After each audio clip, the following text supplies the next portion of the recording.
Welcome back to the Deep Dive. For all you safety pros out there, we're always on the lookout for potential hazards, but some are trickier to spot than others. Yeah, for sure. And that's why today we're diving deep into OSHA Standard 1926.1204. Ah, yes. All about keeping workers safe in confined spaces. You're right, those hazards can be deceptively hidden. What's so interesting about 1926.1204 is that it goes beyond simply defining a confined space. It actually gives us this framework, a practical framework for how to identify those spaces, assess the risks, and set up procedures to protect anyone who needs to enter them. Yeah, it really is the ultimate blueprint for confined space safety, and that's what we're here to unpack today. Exactly. We'll explore not just the rules, but the reasoning behind them. Yeah. Because let's be honest, sometimes those regulations can feel a bit like a, dense legal jungle. Absolutely. And we'll be sure to bring in real-world examples and practical tips, especially for those of you listening from Safety One Source who are working hard to create safer work environments every day. Okay, let's start with the basics. So the standard defines a confined space as one that has limited or restricted means for entry or exit, Okay. is not designed for continuous occupancy, and has the potential to contain a hazardous atmosphere. Think about those less obvious examples like crawl spaces under buildings, utility vaults, even trenches, all potential confined spaces. Yeah, and I was at a fight once, and a maintenance worker had a near miss in a crawl space. They didn't even realize it was a confined space and went in without taking the proper precautions. Luckily, a supervisor spotted them and intervened before anything serious happened. Oh, wow. But it was a real wake-up call. Yeah, that's a perfect example of why that hazard identification and evaluation is the very first step outlined in 1926.1204. And I think that's a good place to start our deep dive today. So let's unpack that. What exactly does that initial evaluation entail? Is it just a quick walk around, or are we talking about something more comprehensive? It's definitely more than a quick glance. 1926.1204 requires a thorough assessment of the space, including the potential for atmospheric hazards, Okay. engulfment risks, any physical or mechanical hazards within the space, and even the configuration of the space itself. This helps determine if it truly meets the definition of a confined space. And if so, what specific hazards need to be addressed. So we're not just checking a box. We're really digging deep to understand the potential dangers lurking within these spaces. Right, and this assessment is not a one-time deal. Think of it as a dynamic process. Conditions can change, so ongoing monitoring and reevaluation are crucial. What's fascinating here is how the standard emphasizes preventing unauthorized entry. It's not just about protecting those who are authorized to enter the space, but also about preventing anyone who might stumble upon a confined space unknowingly from putting themselves at risk. That makes a lot of sense. Clear signage, training on hazard recognition, and communication are all vital to make sure everyone on site understands the risks. And it makes me think about how the standard places a strong emphasis on developing a comprehensive entry plan before anyone sets foot inside. Right. That entry plan is like a roadmap to safety. 1926.1204 requires it to be detailed and specific, outlining everything from the procedures for isolating the space and controlling energy sources, Right. to the specific equipment and PPE required, to the methods for atmospheric testing and monitoring. It also needs to establish clear roles and responsibilities for everyone involved, including the entry supervisor, the authorized entrance, and the attendant, who we'll discuss in more detail later. It sounds like this entry plan is really the heart of 1926.1204, the document that brings all the other elements together. It really is. A well-crafted entry plan can mean the difference between a safe and successful entry and a potential disaster. It's about proactive planning and meticulous attention to detail. And it's a living document that needs to be reviewed and updated regularly based on changing conditions or new information. Now, I have to admit, I get a little excited when we talk about the gear because OSHA gets super specific here. Yeah. We're talking about more than just hard hats and steel toe boots. Oh, absolutely. We need to make sure everything is fit for purpose and meets the unique demands of a confined space. 1926.1204 lays out detailed requirements for everything from ventilation systems and atmospheric monitoring equipment to communication devices and rescue equipment. It's interesting how the standard emphasizes that the employer is responsible for providing all this equipment at no cost to the employee. Right. Worker safety shouldn't come with a price tag. And remember, general PPE requirements still apply within a confined space. We're talking about layering those safety measures, not replacing one set of precautions with another. So even if you're wearing a respirator and a harness inside a confined space, you still need your hard hat, safety glasses, and gloves. It's all about creating that comprehensive safety net. Exactly. And speaking of essential gear, let's talk about something that's absolutely crucial for anyone entering a confined space. Okay. Atmospheric testing. Okay, this is where things get really interesting. We're not just talking about knowing what's in the air. We're talking about the order of testing and why it matters. You hit the nail on the head. 1926.1204 is crystal clear about the testing sequence. You always test for oxygen first, Okay. then for combustible gases and vapors, and finally for toxic gases and vapors. So there's a specific logic to this sequence. Absolutely. It's all about safety and minimizing risk. If the oxygen level is too low, it's simply too dangerous to proceed with further testing. You could be exposing yourself to other hazards without even realizing it. It's about addressing the most immediate threat to life first. That makes perfect sense. Once we know the oxygen level is safe, we can move on to testing for combustible gases and vapors. If there's a risk of explosion, introducing a spark from testing equipment could be catastrophic. So we need to rule that out before proceeding. And then, once we've checked for oxygen deficiency and the risk of explosion, we can safely test for toxic gases and vapors. It's like a step-by-step process of elimination, ensuring we're addressing hazards systematically and minimizing risks at each stage. Precisely. Now, 1926.1204 isn't just about initial testing. It emphasizes the importance of continuous monitoring. So we're not just checking the air once and calling it a day. Not at all. Confined space conditions can change rapidly. We need to monitor the atmosphere constantly throughout the entry to make sure it stays safe. It's like having a real-time safety net that alerts you to any changes.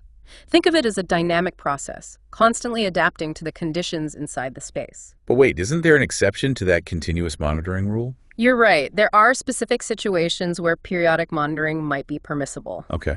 For instance, if the equipment for continuous monitoring of a particular hazard isn't commercially available, or if periodic monitoring can demonstrably maintain safe conditions, then the employer might be able to deviate from the continuous monitoring requirement.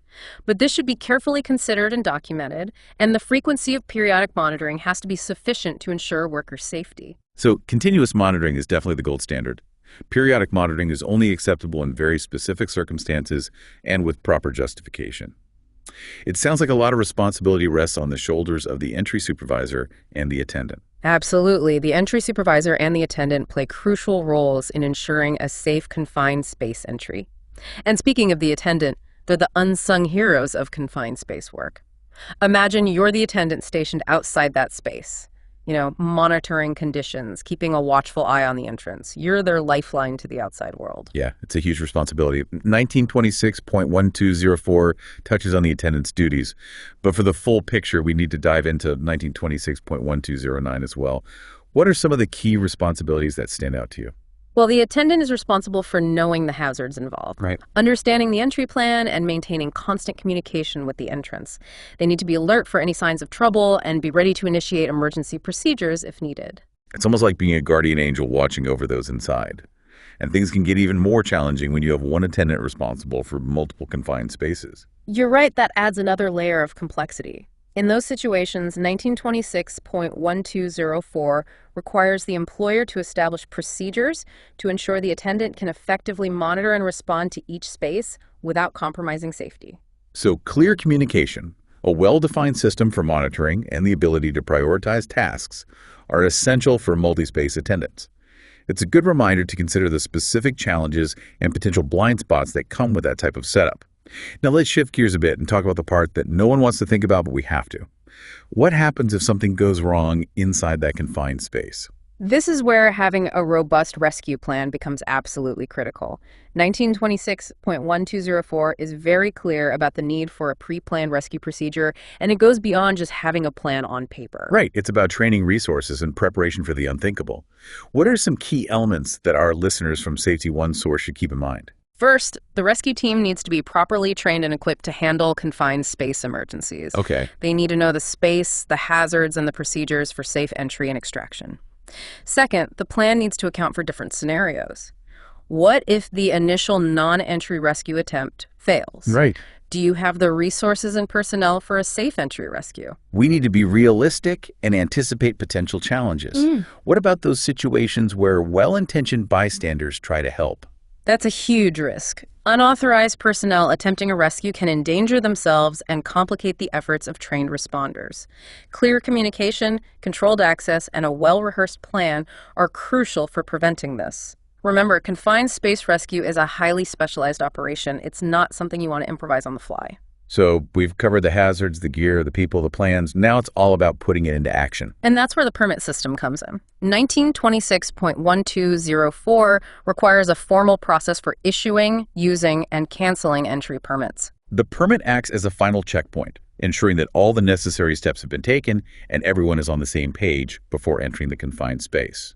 What information should that permit include? Well, it needs to identify the specific space outline, the hazards list, the required control measures, and specify the roles and responsibilities of everyone involved. Think of it as a snapshot of the plan capturing the essential details for safe entry. What about those situations where you have multiple employers working at the same site, each with their own employees potentially entering a shared confined space? Coordination and communication become even more critical in those multi-employer situations. 1926.1204 mandates that those employers work together to develop and implement a comprehensive safety plan that addresses everyone's safety. Okay. They need to share information about the space, the hazards, and the control measures. It's like a team effort where everyone needs to be on the same page to ensure the well-being of all workers, regardless of who they're employed by. Exactly. And once the work is finished, the permit needs to be formally closed out, signaling that the space is safe for others to enter. But our responsibilities don't end there. I bet I know what you're going to say, the review process. You got it. 1926.1204 highlights the importance of continuous improvement. We need to review each entry after it's completed. Did everything go according to plan? Were there any near misses or incidents that we can learn from? It's all about that constant feedback loop, identifying opportunities to improve our procedures and enhance safety. And it's not just about individual entries. The standard also requires an annual overall review of the entire confined space program. We take a step back and look at the bigger picture. Are procedures effective? Is our training adequate? Have there been any trends or patterns in incidents that need to be addressed? This is where we get to apply those analytical skills, looking for patterns and insights that can help us refine our approach to confined space safety. And by doing so, we create a culture of continuous learning and improvement. Every confined space entry becomes an opportunity to get even safer next time. It's easy to walk past those less obvious confined spaces every day without even thinking about it. But after this deep dive, I hope our listeners will never look at them the same way again. I agree. 1926.1204 really shines a light on those hidden dangers and gives us the tools to deal with them proactively. We've talked about a lot of the technical stuff today, but at the end of the day, it really comes down to protecting people. It's about making sure that every worker who goes into a confined space comes home safe. And that's where the human element is so important. It's not just about having procedures and equipment, We need to build a culture of safety where everyone gets the risks, follows the rules, and feels like they can speak up if something seems off. And that culture starts at the top. When leadership makes safety a real priority, it trickles down through the whole organization. It's about setting the tone, and providing the resources and support to create that safe work environment for everyone. Absolutely. And it's about having that open communication where workers feel like they can report hazards, ask questions, and share concerns without being afraid. I remember this incident a few years back where a worker noticed a faint hissing sound coming from a valve inside a confined space. They could have easily ignored it, but they spoke up, and it turned out to be a small leak that could have become a huge problem. That worker's vigilance probably prevented a serious incident. That's a great example of how important it is to empower workers to be proactive. It's about creating a sense of shared responsibility for safety, where everyone understands that their actions, even the small ones, can really make a difference. And for those of you tuning in from Safety One Source, I know you're already safety champions in your workplaces. Keep asking those tough questions, keep pushing for improvements, and keep looking out for the well-being of your teams. And don't forget about continuous learning. Stay up to date on regulations, best practices, new technologies, and never stop looking for ways to make your organization safer. Well, that brings us to the end of our deep dive into OSHA 1926.1204. We've covered a lot of ground today, but this is really just the start of the conversation. Keep learning, keep sharing, and keep working towards a world where everyone goes home safe every day. And if you need more resources or support, you know where to find us. Safety One Source is always here to help. Until next time, everyone stay safe out there.